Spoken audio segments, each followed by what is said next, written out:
बिस्मिल्लाहिर्रहमानिर्रहीम। अस्सलाम वालेकुम dear students, my name is Mohammad Kashif. BS zoology और बीएस केमिस्ट्री फोर्थ सेमेस्टर के इस कंबाइंड लेक्चर में मैंने आपको जो सब्जेक्ट पढ़ाना है वो है एनिमल फॉर्म एंड फंक्शन। जिस सब्जेक्ट का कोड ज़ूलॉजी 402 है और ये टोटल 4 क्रेडिट आवर्स पर मुश्तमिल सब्जेक्ट है, जिसमें 3 थ्योरी के लेक्चर्स और 1 लेक्चर आपका प्रैक्टिकल का होगा। एनिमल फॉर्म एंड फंक्शन से रिलेटेड हमने इस सिलेबस में जो कुछ पढ़ना है उसमें हमारा सबसे पहला चैप्टर है एनिमल न्यूट्रिशन और डाइजेशन के बारे में। एनिमल फॉर्म एंड फंक्शन का मतलब क्या है कि एनिमल फॉर्म एंड फंक्शन में हमने पढ़ना क्या है। इस सब्जेक्ट में हमने एनिमल्स की स्ट्रक्चर, बनावट और जिस्म के अंदर पाए जाने वाले मुख्तलिफ ऑर्गन्स प्लस ऑर्गन सिस्टम्स, इनके काम करने के तरीक़ेकार को समझना है। तो आज का हमारा जो फर्स्ट चैप्टर का पहला टॉपिक है वो है एवोल्यूशन ऑफ न्यूट्रिशन। सबसे पहले जैसे कि हमने टाइटल में देखा कि एनिमल फॉर्म एंड फंक्शन में हमने जानदारों के जिस्म के मुख्तलिफ़ साख्तों की बनावट और उनके काम करने को पढ़ना है। तो सबसे पहले जो हम यहाँ पर एनिमल्स के जिस्म के अंदर पाए जाने वाले सिस्टम का मुताला करेंगे वो है डाइजेस्टिव सिस्टम। तो डाइजेस्टिव सिस्टम को पढ़ने से पहले हमें सबसे पहले पता होना चाहिए कि न्यूट्रिशन क्या है और एनिमल्स किस तरह से फूड में मौजूद न्यूट्रिएंट्स को यूटिलाइज़ करते हैं अपनी बॉडी की रिक्वायरमेंट्स को पूरा करने के लिए। तो सबसे पहले अगर हम देखें एवोल्यूशन ऑफ न्यूट्रिशन, एवोल्यूशन का लफ्ज़ जो है इसका मतलब एक्चुअली चेंजेस विद टाइम, कि वक्त गुज़रने के साथ साथ एनिमल्स के अंदर खुराक को लेने के लिहाज से और ख़ुराक को हज़म करने के लिहाज से क्या क्या चेंजेस आई और उन चेंजेस से जानदारों को या एनिमल्स को ख़ुसूसन क्या फ़ायदा हुआ। तो जैसे जैसे एनिमल्स सिंपल से कॉम्प्लेक्स की तरफ गए तो उनके अंदर न्यूट्रिएंट्स को हासिल करने के जो तरीक़ेकार थे वो भी चेंज हुए। तो सबसे पहले हम देखेंगे कि एवोल्यूशन ऑफ न्यूट्रिशन यानी जानदारों के अंदर जो न्यूट्रिशन यानी ख़ुराक को हासिल करने के तरीक़ेकार है उसके अंदर किस तरह से चेंजेस आई और किस तरह से वो चेंजेस जानदारों के लिए फ़ायदेमंद साबित हुई। आज के इस टॉपिक में हमने ये चंद बातें डिस्कस करनी हैं। तो इन बातों को डिस्कस करने से पहले सबसे पहले हमें पता होना चाहिए 3 क्वेश्चंस के बारे में which are related to the word nutrition. तो सबसे पहला क्वेश्चन है कि व्हाट इज़ न्यूट्रिशन। सेकेंडली हम देखेंगे कि व्हाट आर न्यूट्रिएंट्स, और तीसरे नंबर पर हम ये क्वेश्चन समझने की कोशिश करेंगे कि why animals need these nutrients. तो सबसे पहले हम देखते हैं कि व्हाट इज़ न्यूट्रिशन। तो न्यूट्रिशन की अगर हम प्रॉपर डेफिनेशन की तरफ चलें तो न्यूट्रिशन का जो लफ्ज़ है इसका लफ्ज़ी मतलब जानदारों के अंदर ख़ुराक का इस्तेमाल है।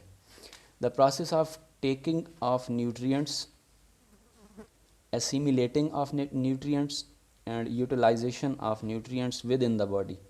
तो न्यूट्रिशन में हमने 3 चीज़ों का जिक्र करना है कि सबसे पहले जानदार किस तरह से न्यूट्रिएंट्स को अपनी बॉडी के अंदर टेक इन करते हैं, दूसरे नंबर पर किस तरह से वो न्यूट्रिएंट्स जो कि उनकी खुराक का जुज़ हैं वो किस तरह से उनकी बॉडी का हिस्सा बनते हैं, एसिमिलेट होते हैं। एसिमिलेशन का लफ्ज़ी मतलब जिस्म का हिस्सा बन जाना।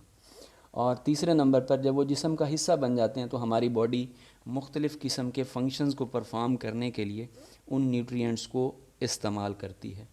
तो इस चैप्टर के शुरू में मैंने जैसे आपको बताया इस चैप्टर का टाइटल न्यूट्रिशन एंड डाइजेशन है। तो इसमें सबसे पहला जो पोर्शन हम डिस्कस कर रहे हैं वो है न्यूट्रिशन के बारे में। तो न्यूट्रिशन की डेफिनेशन हमने की, the process of taking of nutrients, nutrients को जिस्म के अंदर लेके जाना, फिर उनको जिस्म का हिस्सा बना देना, एसिमिलेशन ऑफ न्यूट्रिएंट्स, और फिर उन एसिमिलेटेड न्यूट्रिएंट्स को जिस्म के अंदर मुख्तलिफ होने वाले केमिकल रिएक्शंस या जिस्म की मुख्तलिफ एक्टिविटीज़ में यूटिलाइज़ करना। इस पूरे प्रोसेस को हम न्यूट्रिशन कहते हैं। या इन तीनों पॉइंट्स को हम सिंपली क्या कह सकते हैं, the process of conversion of food stuff into body stuff is called nutrition. यानी अगर हम खुराक से हासिल होने वाले जितने मटेरियल्स हैं, यहाँ फूड स्टफ़ से मुराद फूड के न्यूट्रिएंट्स हैं। न्यूट्रिएंट्स को हम कन्वर्ट कर रहे हैं किस में, उस मटेरियल के अंदर जो कि हमारी बॉडी का हिस्सा बन चुका है। The process of conversion of food stuff into body stuff is simply designated as nutrition. तो अभी तक हमने जो बात डिस्कस की हमारे subject title animal form and function के मुताबिक, इसमें हमने डिस्कस किया एनिमल्स की पहली प्रॉपर्टी न्यूट्रिशन एंड डाइजेशन को। और इस न्यूट्रिशन एंड डाइजेशन के फर्स्ट टॉपिक में से हमने डिस्कस किया न्यूट्रिशन की एक्चुअली इम्पॉर्टेंस को और उसके एवोल्यूशन को। एवोल्यूशन ऑफ न्यूट्रिशन में हमने डिस्कस किया कि किस तरह से एनिमल्स सिंपल से कम्प्लेक्स फॉर्म में जब कन्वर्ट हुए तो उनके अंदर किस तरह से उनके न्यूट्रिशनल रिक्वायरमेंट्स वेरी उन्होंने की, और दूसरा किस तरह से उनके अंदर मोड ऑफ न्यूट्रिशन जो है, खुराक को इस्तेमाल करने के मुख्तलिफ तरीके जो हैं वो किस तरह से उनके अंदर चेंज हुए। तो न्यूट्रिशन के लफ्ज़ को समझने के लिए हमने यहाँ पर 3 सवालों का जिक्र किया। व्हाट इज़ न्यूट्रिशन, सबसे पहला सवाल। व्हाट आर न्यूट्रिएंट्स, दूसरा सवाल। और तीसरे नंबर पर हमने डिस्कस किया why animals need these nutrients. तो इसमें से अभी तक हमने जो पहला सवाल हल किया है वो है व्हाट इज़ न्यूट्रिशन, जिसमें हमने आपको बताया कि process of taking in nutrients, assimilation of nutrients and utilisation of nutrients is called nutrition, or in simple words the process of conversion of food stuff into body stuff is termed as nutrition. Second number पर मैंने question यहाँ पर लिखा है what are nutrients. तो ये दोनों terms एक दूसरे से रिलेटेड हैं, यानी हम जो खुराक खाते हैं वो एक्चुअली हमारी न्यूट्रिशन है। खुराक को जिस्म के अंदर लेके जाना, जिस्म का हिस्सा बनाना और जिस्म में इस्तेमाल करना, ये सारा प्रोसेस जो है न्यूट्रिशन है। लेकिन खुराक के अंदर ऐसी कौन सी चीज़ है जो कि हमारे जिस्म का हिस्सा बनती है या हमारे जिस्म के मुख्तलिफ़ अफ़ाल में वो अहम किरदार अदा करती है, वो मुख्तलिफ़ किस्म के न्यूट्रिएंट्स हैं। तो न्यूट्रिएंट्स क्या हैं? Nutrients are the substances that provide the necessary chemicals to the body for proper, कुछ फंक्शंस हमारी बॉडी के अंदर परफॉर्म हो रहे हैं और उन फंक्शंस की परफॉर्मेंस के लिए कुछ केमिकल्स की ज़रूरत है, और वो नेसेसरी केमिकल्स जो हैं वो कौन प्रोवाइड कर रहा है? वो हमारे पास न्यूट्रिएंट्स प्रोवाइड कर रहे हैं। अब हमारी बॉडी के अंदर वो कौन से ऐसे केमिकल प्रोसेस हैं जिनकी मौजूदगी हमारी बॉडी को चलाती है और जिनकी वजह से हमारी बॉडी जो है फंक्शनल है?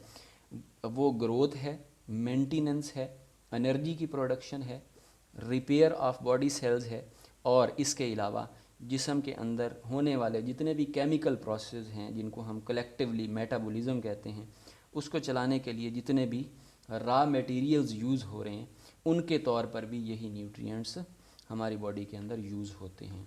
तो न्यूट्रिएंट्स क्या हैं? न्यूट्रिएंट्स वो सब्सटेंसेस हैं जो कि बॉडी को वो अहम और ज़रूरी केमिकल्स प्रोवाइड करते हैं जो कि हमारी बॉडी की ग्रोथ, हमारी बॉडी की मेंटेनेंस, हमारी बॉडी की एनर्जी की प्रोडक्शन, हमारी बॉडी के अंदर होने वाले जो मुख्तलिफ़ किस्म के डिस्ट्रक्टिव प्रोसेस हैं जिनमें सेल्स हमारी बॉडी के ज़ाय हो जाते हैं या फिर इंजर्ड हो जाते हैं, उनकी रिपेयरिंग में वो केमिकल्स यूज़ हो रहे हैं, या फिर रॉ मटेरियल्स के तौर पर यूज़ हो रहे हैं जो कि हमारे बॉडी के अंदर होने वाले डिफरेंट केमिकल रिएक्शंस जिनको हमने मेटाबॉलिज्म का नाम दिया, उनके अंदर एक नेसेसरी कंपोनेंट के तौर पर यूज़ होते हैं। तो यहाँ पर अभी हम इसको दोबारा से देखेंगे कि न्यूट्रिशन और न्यूट्रिएंट्स में बेसिकली क्या रिलेशन है। न्यूट्रिशन वो सारा प्रोसेस है जिसके ज़रिए हम फूड को अपनी बॉडी के अंदर टेक करते हैं, उसको एसिमिलेट करते हैं और फिर यूटिलाइज़ करते हैं ताकि उसमें से हमें वो सारे के सारे न्यूट्रिएंट्स मिल सकें जो कि हमारी बॉडी की नॉर्मल ग्रोथ और मेंटेनेंस के लिए रिक्वायर्ड हैं। फिर हमने बात की कि न्यूट्रिएंट्स क्या हैं, जो कि रिलेटेड टर्म है न्यूट्रिशन से। न्यूट्रिएंट्स फूड के अंदर मौजूद वो सारे केमिकल्स हैं जो कि हमारी बॉडी की proper growth, maintenance, energy production, हमारे बॉडी के सेल्स की रिपेयरिंग और हमारे बॉडी के अंदर होने वाले केमिकल रिएक्शंस यानी मेटाबॉलिज्म को चलाने के लिए रिक्वायर्ड होते हैं। अब सबसे पहले हमें ये देखना होगा तीसरे नंबर पर question Y animals need these nutrients, कि हमारी बॉडी को या एनिमल्स की बॉडी को ये सारे न्यूट्रिएंट्स क्यों ज़रूरी होते हैं। तो रिक्वायरमेंट्स जो है न्यूट्रिएंट्स की वो वेरी करती है according to the activities and abilities of organisms. जैसे ऑलरेडी मैंने डिस्कस किया कि न्यूट्रिएंट्स हमारी बॉडी के अंदर ज़रूरी हैं ताकि हमारी बॉडी की प्रॉपर ग्रोथ हो, हम अपनी बॉडी को मेंटेन कर सकें, एनर्जी को प्रोड्यूस कर सकें और उस एनर्जी को यूटिलाइज़ कर सकें अपने बॉडी के सेल्स की रिपेयरिंग के लिए या फिर बॉडी के मेटाबॉलिज्म को चलाने के लिए। तो जो एनिमल्स हैं इनके अंदर जो न्यूट्रिएंट्स की रिक्वायरमेंट है वो डिफरेंट हो सकती है। इसका इंसार किस चीज़ पर है? It varies according to the activities and abilities of the organisms to synthesise their molecules. तो इसका इन्हिसार किस चीज़ पर है? दो बातों पर। वो दो बातें कौन सी हैं कि एक एनिमल की एक्टिविटीज़ कैसी हैं और दूसरा एनिमल्स के अंदर ये एबिलिटी है कि वो आया अपने बॉडी के अंदर जो ज़रूरी मॉलिक्यूल्स हैं उनको खुद बना सकता है या नहीं बना सकता। तो सबसे पहले अगर हम देखें तो न्यूट्रिएंट्स की रिक्वायरमेंट वेरी कर रही है अकॉर्डिंग टू द एक्टिविटीज़। अगर एनिमल कोई हार्ड जॉब करता है या प्रीडेटर है तो उसको अपने प्रे को कैप्चर करने के लिए ज़्यादा एनर्जी की ज़रूरत पड़ेगी, तो उसके लिए जो न्यूट्रिएंट्स की रिक्वायरमेंट है वो भी ज़्यादा होगी। और दूसरे नंबर पर जो हमने क्वालिटी देखनी है वो है ability of organism to synthesise their molecules. अगर एक जानदार है उसके अंदर ये एबिलिटी है कि वो अपने जिस्म के अंदर मौजूद जो मॉलिक्यूल्स हैं या केमिकल्स हैं उनको खुद से तैयार कर सकता है, तो उसके लिए न्यूट्रिएंट्स की जो रिक्वायरमेंट है वो कम होगी। यहाँ पर आपकी बुक के अंदर एक स्टेटमेंट लिखी हुई है, the organisms which synthesise more molecules require less nutrients. तो इस लाइन को आपने अच्छी तरह से मेमोराइज़ करना है, जिसका मतलब क्या है कि ऑर्गेनिजम्स अगर अपने बॉडी के अंदर मौजूद मॉलिक्यूल्स जो कि उसकी proper growth, maintenance, energy production या रिपेयर ऑफ बॉडी सेल्स के लिए वो मॉलिक्यूल्स या केमिकल्स रिक्वायर्ड हैं, अगर वो बॉडी या ऑर्गेनिज़म वो उनको खुद प्रिपेयर कर सकता है तो उसके लिए जो न्यूट्रिएंट्स की रिक्वायरमेंट है वो कम होगी। क्यों? यहाँ पर एक सवाल कि न्यूट्रिएंट्स बज़ाहिर तो उसको ज़्यादा चाहिए होंगे क्योंकि उसने खुद से चीज़ें प्रिपेयर करनी है, लेकिन कम क्यों चाहिए? क्योंकि वो जो भी न्यूट्रिएंट्स उसको खुराक के ज़रिए बॉडी को मिल रहे हैं वो ऑलरेडी अपनी बॉडी के अंदर वो खुद से प्रिपेयर कर रहा है। अब ये प्रिपरेशन किस तरह से होती है इसको आगे चल के हम ऑटोट्रॉफिक मोड ऑफ न्यूट्रिशन में देखेंगे। तो यहाँ पर आपने एक चीज़ जो कि एवोल्यूशन ऑफ न्यूट्रिशन के पॉइंट ऑफ व्यू से बड़ी अहम है वो ये है कि द ऑर्गेनिजम्स वो जानदार जो कि अपने जिस्म के अंदर मॉलिक्यूल्स को खुद से बना सकते हैं, उनकी न्यूट्रिशनल रिक्वायरमेंट्स क्या होती हैं? लेस होती हैं। इसी चीज़ को हम आगे चल के भी डिस्कस करेंगे। On the basis of mode of nutrition next हम पढ़ेंगे कि न्यूट्रिशन के लिहाज से खुराक के लेने के लिहाज से या खुराक के बनाने के लिहाज से जानदारों की दो मेन टाइप्स हैं। On the basis of mode of nutrition organisms are mainly of two types. Number one organisms are autotrophs and the other organisms are heterotrophs। Auto लफ्ज़ का मतलब आपको पता है कि सेल्फ, और ट्रॉफिक से निकला है, ट्रॉफिक का मतलब होता है फूड। तो इन दोनों लफ्ज़ों को जब हम मिला देते हैं तो those organisms which can prepare their own organic compounds from simple inorganic materials, that is carbon dioxide, water, sulphur etcetera, hydrogen sulphide etcetera. तो ऐसे जानदार जो कि सिंपल इनऑर्गेनिक मटेरियल्स को यूज़ करके, जैसे कि वाटर है और कार्बन डाइऑक्साइड है, ये सिंपल इनऑर्गेनिक मॉलिक्यूल्स हैं, उनको यूज़ करते हैं और अपनी बॉडी के अंदर मौजूद कम्प्लेक्स ऑर्गेनिक मॉलिक्यूल्स को तैयार करते हैं। और ये कम्प्लेक्स ऑर्गेनिक मॉलिक्यूल्स कौन से हैं इसमें हम नेक्स्ट इंशाल्लाह कल के लेक्चर में डिस्कस करेंगे, जो कि माइक्रो न्यूट्रिएंट्स और मैक्रो न्यूट्रिएंट्स के बारे में होगा। मैक्रो न्यूट्रिएंट्स, ठीक हो गया। तो ऐसे जानदार जो कि अपनी खुराक यानी ऑर्गेनिक कंपाउंड्स को खुद तैयार करते हैं, कहाँ से? सिंपल इनऑर्गेनिक मॉलिक्यूल्स को इस्तेमाल करके, और जिस प्रोसेस के ज़रिए ये सिंपल इनऑर्गेनिक मॉलिक्यूल्स को कन्वर्ट करते हैं ऑर्गेनिक मॉलिक्यूल्स के अंदर, उस प्रोसेस को हम कहते हैं फोटोसिंथेसिस। इसकी common examples autotrophic mode of nutrition में वो जानदार जो कि autotrophic mode of nutrition show करते हैं, उनको हम ऑटोट्रॉफ्स कहते हैं। और इनकी कॉमन एग्जांपल्स जो हैं वो हमारे पास ग्रीन प्लांट्स हैं, इसके दूसरे नंबर पर एल्गी हैं, और तीसरे नंबर पर हमारे पास साइनोबैक्टीरिया हैं, या जिनका दूसरा नाम आपको पता है ब्लू ग्रीन एल्गी भी है। तो autotrophs are those organisms which can make their own organic compounds from simple inorganic materials, और ये जो प्रोसेस ये कर रहे हैं, इस प्रोसेस को हम फोटोसिंथेसिस कहते हैं, क्योंकि ये सूरज की रोशनी की मौजूदगी में होता है और इसके नतीजे में ये अपनी खुराक खुद तैयार करते हैं। तो वो जानदार जो अपनी खुराक खुद बना रहे हैं, इनको हम कह रहे हैं ग्रीन प्लांट्स, एल्गी, साइनोबैक्टीरिया, या जिसका दूसरा नाम ब्लू ग्रीन एल्गी हमने रखा। अगर हम इनके बॉडी के अंदर ये जो खुराक के बनने का अमल है, इसकी इक्वेशन को देखें तो ये सिंपल इनऑर्गेनिक मॉलिक्यूल है कार्बन डाइऑक्साइड, और सिंपल इनऑर्गेनिक मॉलिक्यूल है वाटर H2O। इसको लाइट और क्लोरोफिल की मौजूदगी में ये मिलाते हैं, जिनको हम लाइट रिएक्शंस और डार्क रिएक्शंस आप अगर बायोकेमिस्ट्री में पढ़ें तो फोटोसिंथेसिस के प्रोसेस को पढ़ने के लिए ये सारे रिएक्शंस जो हैं डिटेल से पढ़ाए जाते हैं। तो लाइट रिएक्शंस और डार्क रिएक्शंस को कलेक्टिवली जब हम इकट्ठा कर देते हैं तो हमारे पास सिंपल प्रोसेस फोटोसिंथेसिस बनता है। तो कार्बन डाइऑक्साइड और वाटर दो सिंपल इनऑर्गेनिक मॉलिक्यूल्स हैं, जिनको लाइट और क्लोरोफिल की मौजूदगी में मिलाया जाता है, और इनके मिलाने से बॉडी के अंदर ग्लूकोज या फिर कार्बोहाइड्रेट्स बनती हैं।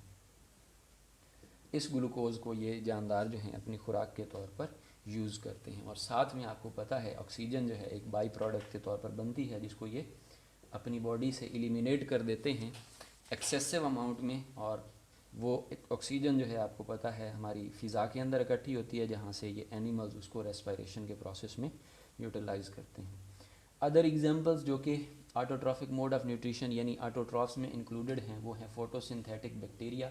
अब फोटोसिंथेटिक बैक्टीरिया को मैं यहाँ भी इंक्लूड कर सकता था, लेकिन यहाँ पर थोड़ा सा सिंपल सा फ़र्क ये है कि जो फोटोसिंथेटिक बैक्टीरिया हैं ये कार्बन डाइऑक्साइड के साथ बजाय वाटर के ये यूज़ करते हैं हाइड्रोजन सल्फाइड को हाइड्रोजन के सोर्स के तौर पर।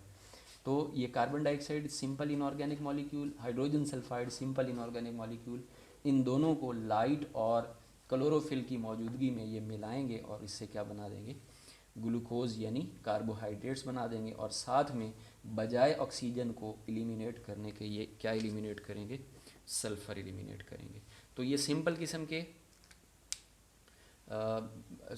का मोड ऑफ न्यूट्रिशन है, जिसमें जानदार बजाय दूसरों पर डिपेंड किए खुद अपनी बॉडी के अंदर जो रिक्वायरमेंट्स होती हैं उनको पूरा करने के लिए अपनी बॉडी के अंदर फोटोसिंथेसिस का प्रोसेस परफॉर्म करता है, जिसके ज़रिए वो अपनी खुराक खुद बनाता है। उसके बाद अभी हमने ऊपर डिस्कस किया था the organisms which synthesise more molecules require less nutrients. तो इसी पॉइंट को यहाँ पर हम दोबारा से थोड़ा सा डिस्कस करेंगे। Autotrophs can prepare their own food so their nutritional requirements are less than the heterotrophs. तो यही बात हमने यहाँ पर लिखी थी कि वो जानदार जो कि अपनी खुराक को खुद बना सकते हैं या अपने बॉडी के मॉलिक्यूल्स को खुद बना सकते हैं, उनको न्यूट्रिशनल उनकी जो रिक्वायरमेंट है या उनके न्यूट्रिएंट्स की जो रिक्वायरमेंट्स है वो लेस होती है। तो यही बात हम यहाँ पर करेंगे कि अगर चूँकि ये जो ऑटोट्रॉफ्स हैं अपनी खुराक खुद बना सकते हैं, लिहाजा ये इनके अंदर जो न्यूट्रिशनल रिक्वायरमेंट है वो दूसरे जानदार जो कि अपनी खुराक नहीं बना सकते और जिनको हम हेटेरोट्रॉफ्स कहते हैं, उनसे कहीं ज़्यादा लेस होती है। तो अगर जानदार अपनी खुराक खुद तैयार करेगा तो उसके अंदर न्यूट्रिशनल रिक्वायरमेंट कम होगी। ये हमने ऑलरेडी एवोल्यूशन ऑफ न्यूट्रिशन के पॉइंट ऑफ व्यू से भी ये वाला पॉइंट जो हमने डिस्कस किया। अदर जो हमारे पास जो दूसरी टाइप के ऑर्गेनिजम्स हैं वो हैं हेटेरोट्रॉफ्स या हेटेरोट्रॉफ्स। हेटेरोट्रॉफ्स जो हैं, लफ्ज़ी मतलब इसका क्या है, अदर, और ट्रॉफ निकला है ट्रॉफिक से, जिसका मतलब ऑलरेडी हमने डिस्कस किया, फूड। तो अदर एनिमल्स या अदर ऑर्गेनिजम्स से खुराक लेने वाले जो ऑर्गेनिजम्स हैं उनको हम हेटेरोट्रॉफ्स कहते हैं। तो those organisms which cannot prepare their organic compounds from simple inorganic materials and obtain them from others, इसी वजह से इनका नाम रखा गया हेटेरोट्रॉफ्स। चूँकि यहाँ पर लफ्ज़ अदर्स से मुराद ये वो ऑर्गेनिजम्स हैं जो कि अपनी खुराक को दूसरे जानदारों से हासिल करते हैं और ख़ुद नहीं बना सकते। तो इसीलिए यहाँ पर हमने लफ्ज़ हेटेरोट्रॉफ्स का इस्तेमाल किया। तो दोज ऑर्गेनिजम्स जो कि अपनी खुराक नहीं बना रहे और बनी बनाई खुराक दूसरों से ले रहे हैं, उनको हमने कहा हेटेरोट्रॉफ्स। और ये बनी बनाई खुराक मोस्टली कहाँ से लेते हैं, अभी हमने बात की, वो जानदार जो कि खुराक खुद बना रहे थे उनको हमने नाम दिया था ऑटोट्रॉफ्स का। और इसकी सिंपल एग्जांपल्स में हम बात करते हैं एनिमल्स की, इसके अलावा फंजाई हैं, इसके अलावा बैक्टीरिया की काफ़ी सारी टाइप्स हैं जो कि अपनी खुराक खुद नहीं बनाते। तो ये सिंपल एग्जांपल्स हैं, कॉमन एग्जांपल्स हैं हेटेरोट्रॉफिक मोड ऑफ न्यूट्रिशन की। अगर हम मज़ीद इसको आगे लेके जाएं तो एवोल्यूशन की अगर हम बात करें, ये जो हेटेरोट्रॉफ्स हैं इनके अंदर मज़ीद डाइवर्सिफिकेशन है। अब यहाँ पर एक बात मैं यहाँ पर बताना चाहूँगा कि एवोल्यूशन जो है, एवोल्यूशन में lead to variation and variations lead to diversification। यानी जितना जानदार ज़्यादा इवॉल्व होके आया होगा उसके अंदर वेरिएशंस उतनी ही ज़्यादा होंगी, और जितनी उसके अंदर वेरिएशन ज़्यादा होंगी उसकी डाइवर्सिफिकेशन यानी उसके खुराक के लेने के तरीके दूसरों से कई तरह से मुख्तलिफ होंगे, और उसकी तादाद उतनी ही ज़्यादा होगी इस यूनिवर्स के अंदर। तो evolution leads to variation and variations lead to diversity. तो ऑर्गेनिजम्स जो हैं जो heterotrophic mode of nutrition show करते हैं, मेनली एनिमल्स की यहाँ हम बात करेंगे, तो एनिमल्स जो हैं वो भी मुख्तलिफ़ किस्म के एनिमल्स हैं। हेटेरोट्रॉफ्स की आगे फर्दर टाइप्स हैं, वो जानदार जो अपनी खुराक नहीं बना रहे वो आगे फर्दर कई किस्म के हैं, लेकिन मेनली अगर हम बात करें तो ये दो तरह के जानदार हैं। एक होते हैं, यही आगे डिस्कस भी होगा, एक हैं कंटिन्यूस फीडर्स, एक वो एनिमल्स हैं जो कि कंटिन्यूसली फीडिंग करते रहते हैं। तो ये जो क्लासिफिकेशन अभी मैं बता रहा हूँ वो होगी on the basis of habit of their feeding. तो कंटिन्यूस फीडिंग है और डिसकंटिन्यूस फीडिंग है। तो दो तरह के एनिमल्स हैं जो कि कंटिन्यूसली फीड करते रहते हैं, वो कंटिन्यूस फीडर्स होंगे, और जो वक्फ़ों के साथ खुराक इस्तेमाल करते हैं, खुराक को खाते हैं, उनको हम डिसकंटिन्यूस फीडर्स कहेंगे। ये हैबिट के लिहाज से दो टाइप्स हैं, लेकिन अगर हम ओवरऑल इनका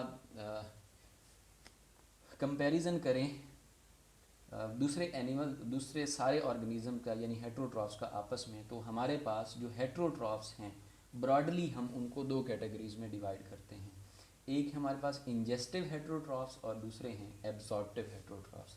इंजेस्टिव हेटेरोट्रॉफ्स नाम से पता चलेगा कि ये क्या करते हैं, अपनी खुराक को बॉडी के अंदर लेके जाते हैं by the process of injection.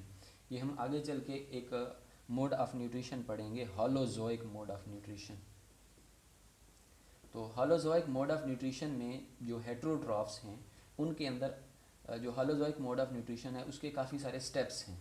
उन स्टेप्स को आगे हम डिटेल से चल के डिस्कस करेंगे, और उसमें से एक जो प्रोसेस है वो है इंजेक्शन। इंजेक्शन क्या है? The simple process of taking in food. तो हम क्या करते हैं, सबसे पहले आपको पता है कि जो एनिमल्स जितने भी हैं वो सारे के सारे इंजेस्टिव हेटेरोट्रॉफ्स हैं। क्यों? क्योंकि हम पहले खुराक को खाते हैं, फिर उसको जिस्म के अंदर ले जाकर स्पेशलाइज्ड किस्म के ऑर्गन्स के अंदर उसको डाइजेस्ट करेंगे, और डाइजेस्ट करने के बाद उसको हम अपने बॉडी के अंदर यानी ब्लड के अंदर या हीमोलिम्फ के अंदर या लिम्फ के अंदर उसको एब्जॉर्ब करेंगे, और एब्जॉर्ब होने के बाद वो हमारे जिस्म का हिस्सा बन जाएगी। तो वो जानदार जो कि पहले खाते हैं फिर उसको हज़म करते हैं और फिर जिस्म का हिस्सा बनाते हैं, इनको हम कहेंगे इंजेस्टिव हेटरोट्रॉफ्स। और ऐसे हेटरोट्रॉफ्स जो कि अपनी बॉडी से बाहर, उनके अंदर एक ऐसा मैकेनिज़्म होता है जिसके ज़रिए वो बॉडी से बाहर ऑर्गेनिक मटेरियल को क्या करेंगे, ब्रेक डाउन करेंगे, और उस ब्रेक डाउन से जो सिंपल मॉलिक्यूल्स बनेंगे उनको फिर ये जिस्म के अंदर एब्जॉर्ब करके लेके जाएंगे। इसी वजह से इनको हम कहते हैं एब्जॉर्प्टिव हेटरोट्रॉफ्स। अब दोनों किस्म के जो जानदार हैं वो, उनका mode of nutrition actually heterotrophic है, यानी वो अपनी खुराक को तैयार नहीं कर रहे खुद, बल्कि बनी बनाई खुराक को इस्तेमाल कर रहे हैं। लेकिन दोनों में फ़र्क क्या है कि एक जो है पहले खाता है और फिर उसको हज़म करता है और फिर उसको बॉडी का हिस्सा बनाता है, जबकि दूसरा जो जानदार है वो क्या कर रहा है, वो पहले उसको डाइजेस्ट कर रहा है बॉडी से बाहर इंजाइम्स के ज़रिए, और फिर जो डाइजेस्टिबल फूड है उसको जिस्म के अंदर छोटे छोटे पार्टिकल्स की फॉर्म में, छोटे छोटे मॉलिक्यूल्स की फॉर्म में बॉडी के अंदर एब्जॉर्ब कर रहा है। इनको हम सिंपली सेप्रोट्रॉफ्स भी कहते हैं, या सिंपली इनको हम डीकम्पोजर्स कहते हैं, क्योंकि ये डेड और डिकेइंग ऑर्गेनिक मैटर पर यूजुअली ग्रो करते हैं और वहाँ पर अपने एंजाइम्स को रिलीज़ करते हैं, और वो एंजाइम्स जो हैं वो उस ऑर्गेनिक मैटर की ब्रेक डाउन करेंगे, और उस ब्रेक डाउन से जो सिंपल मॉलिक्यूल्स बनेंगे इनको ये फिर अपने जिस्म के अंदर एब्जॉर्ब करके लेके जाएंगे। इस तरह से ये हमें हमारे माहौल के अंदर फ़ायदेमंद भी हैं, जो कि हम आगे चल के इंटरएक्शन जो है इनका मुख्तलिफ दूसरे ऑर्गेनिज़म्स के साथ जब हम पढ़ेंगे तो इसको डिस्कस करेंगे। तो इसकी कॉमन एग्जांपल्स बैक्टीरिया हैं और हमारे पास फंजाई हैं, जो कि आपको ऑलरेडी पता है कि ये हमारे पास डीकम्पोजर्स के तौर पर एक्ट करते हैं। अब अगर हम मज़ीद बात करें डाइवर्सिफिकेशन या एवोल्यूशन की, तो इंजेस्टिव हेटरोट्रॉफ्स जो हैं इनके अंदर वेराइटी ऑफ ऑर्गेनिजम्स हैं on the basis of type of food they consume, the organism, the animal, which type of food it consumes, on the basis of which type of food is being consumed by the animal, हम ingestive heterotrophs को आगे further divide करते हैं 4 categories के अंदर, 4 किस्म के अंदर। सबसे पहले नंबर पर हमारे पास हैं हर्बीवोर्स। हर्बीवोर्स वो एनिमल्स हैं जो कि, हर्ब का मतलब प्लांट्स, और वोर का जो लफ्ज़ है वो निकला है वोरी से, जिसका मतलब होता है ईटिंग। तो प्लांट ईटिंग जो एनिमल्स हैं इनको हम कहेंगे हर्बीवोर्स, यानी वो एनिमल्स जो कि प्रोड्यूसर्स को खाते हैं उनको हम हर्बीवोर्स कहेंगे। दूसरे नंबर पर हमारे पास हैं कार्नीवोर्स। कार्नी का मतलब होता है मीट या फ्लैश। तो वो एनिमल्स जो कि फ्लैश यानी गोश्त खाते हैं, मीट खाते हैं और दूसरे एनिमल्स का शिकार करते हैं, इनको हम क्या कहेंगे, कार्निवोर्स। और ये यूजुअली हमारे पास क्या होते हैं, इकोसिस्टम के अंदर प्रीडेटर्स का किरदार अदा करते हैं। उसके बाद कुछ एनिमल्स ऐसे भी हैं जो कि इंजेस्टिव हेटरोट्रॉफ्स तो हैं ही, लेकिन उनके अंदर जो मोड ऑफ न्यूट्रिशन है वो हर्बीवोर्स और कार्निवोर्स दोनों का मिला जुला है, यानी ये दोनों तरह की चीज़ें खा लेते हैं, यानी प्लांट प्रोडक्ट भी और एनिमल प्रोडक्ट भी ये कंज्यूम कर लेते हैं। इनको हम क्या कहते हैं, omnivores. Omnivores are those animals which consume both plants and animal foods.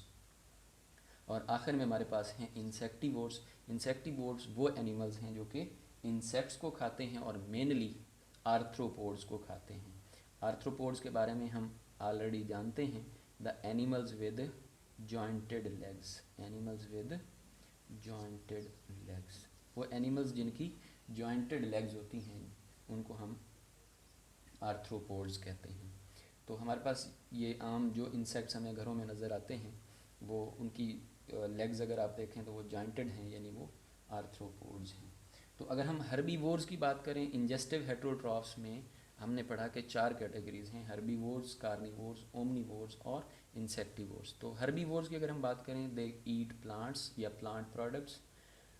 Carnivores are those animals which eat flesh और meat. Omnivores are those animals which eat both plant and animal products, and insectivores are those animals which eat insects, mainly arthropods. Herbivores की common example rabbit, carnivores की common example हमारे पास lions हैं, omnivores की common examples हमारे पास crows हैं, humans हैं, और इंसेक्टिवोर्स में हमारे पास कॉमन एग्जांपल बेयर्स हैं। तो ये पूरी की पूरी डाइवर्सिफिकेशन है हेट्रोट्रॉफिक मोड ऑफ न्यूट्रिशन यानी हेट्रोट्रॉफ्स की, या दूसरे अल्फाज में जो एनिमल्स हैं और मोस्टली जो इंजेस्टिव हेट्रोट्रॉफ्स हैं उनकी ये डाइवर्सिफिकेशन है। अब आपकी बुक के अंदर जो इसी आज के टॉपिक से रिलेटेड जो आखिरी और छोटा सा यहाँ पर हेडिंग की सूरत में दिया हुआ है वो है evolution of nutrition. Evolution of nutrition में हमने ऑलरेडी डिस्कस किया कि किस तरह से जानदार जो है वो सिंपल फॉर्म से कम्प्लेक्स फॉर्म की तरफ गए और किस तरह से उनके अंदर जो न्यूट्रिशनल रिक्वायरमेंट हैं वो किस तरह से वेरी करती हैं। तो हमने ऑलरेडी डिस्कस किया कि अगर जानदार अपनी खुराक खुद बना लेगा तो उसके अंदर जो न्यूट्रिशनल रिक्वायरमेंट्स हैं वो कम होंगी, यानी अगर जानदार जो है वो अपनी बॉडी के मॉलिक्यूल्स को खुद प्रिपेयर कर रहा है तो उसके अंदर न्यूट्रिएंट्स की रिक्वायरमेंट कम होगी। अब इसका एक एडवांटेज है, अगर जानदार अपनी खुराक प्रिपेयर नहीं करता और वो बनी बनाई खुराक को इस्तेमाल करता है तो इसका एक एडवांटेज है। वो एडवांटेज क्या है कि उस जानदार को अपने खुराक को बनाने के लिए जो ज़्यादा तगोदो है या जो मेहनत है या जो एनर्जी है वो उसको कंज्यूम नहीं करना पड़ता, और जितनी एनर्जी वो बचा के रखेगा वो उसकी बॉडी की ग्रोथ, मेंटेनेंस, एनर्जी की प्रोडक्शन और रिपेयर के लिए ज़्यादा से ज़्यादा इस्तेमाल हो सकेगी। इसी सिलसिले में यहाँ पर मैं एक ग्रुप में एक पिक्चर सेंड करूँगा, हो सकता है कि उससे आपको बेहतर जो है आइडिया हो सके evolution of nutrition in man के अंदर। अब अगर हम बात करें तो पहले जो इंसान हैं वो जंगलों में रहते थे और वहाँ पर रहकर फलों और सब्जियों पर ही गुजारा करते थे, लेकिन फिर उसने शिकार करना शुरू किया। शिकार में उसको, अब जब उसने फल तोड़ के खाना शुरू किया तो उसको ज़्यादा मेहनत करनी पड़ती थी। फिर उसके बाद जब उसने शिकार करना शुरू किया तो फिर थोड़ी सी मेहनत तो कम हुई, लेकिन शिकार करना मुश्किल काम था तो और ज़्यादा उसको जो है एनर्जी की रिक्वायरमेंट थी, एनर्जी उसकी ज़्यादा कंज्यूम हो रही थी, एनर्जी ज़्यादा उसकी ज़ाय हो रही थी, ख़त्म हो रही थी। तो फिर वो और ज़्यादा बनी बनाई चीज़ों की तरफ जाना शुरू उसने किया। तो वो प्लांट्स को डायरेक्ट उसने काटा या उनसे फल और सब्जियां लेना शुरू की और फिर उनको अपनी बॉडी के अंदर कंज्यूम करना शुरू किया। और आज हम देखते हैं कि आज हम घर बैठे ऑर्डर करते हैं और बनी बनाई चीज़ें जो हैं वो पैकेट की फॉर्म में हमारे पास आ जाती हैं, जिनको कंज्यूम करना हमारे लिए बहुत ज़्यादा आसान हो जाता है। और इस तरह से हम अपनी बॉडी की जो एनर्जी है उसको प्रीपेयर्ड फूड को यूटिलाइज़ करके ज़्यादा से ज़्यादा हम कंज़र्व कर सकते हैं, जिसकी वजह से हम ज़्यादा से ज़्यादा अपनी बॉडी की ग्रोथ और मेंटेनेंस आसान कर सकते हैं। तो ये हमारा आज का टॉपिक था। इससे रिलेटेड अगर आप लोगों के जहन में कोई भी क्वेश्चन है तो आप अगले टाइम में जो 1.5 घंटा आपके पास होगा उसमें आप सारा डिटेल से मेरे से पूछ सकते हैं। इंशाल्लाह कल हाज़िर होंगे नेक्स्ट लेक्चर के साथ। अल्लाह हाफ़िज़।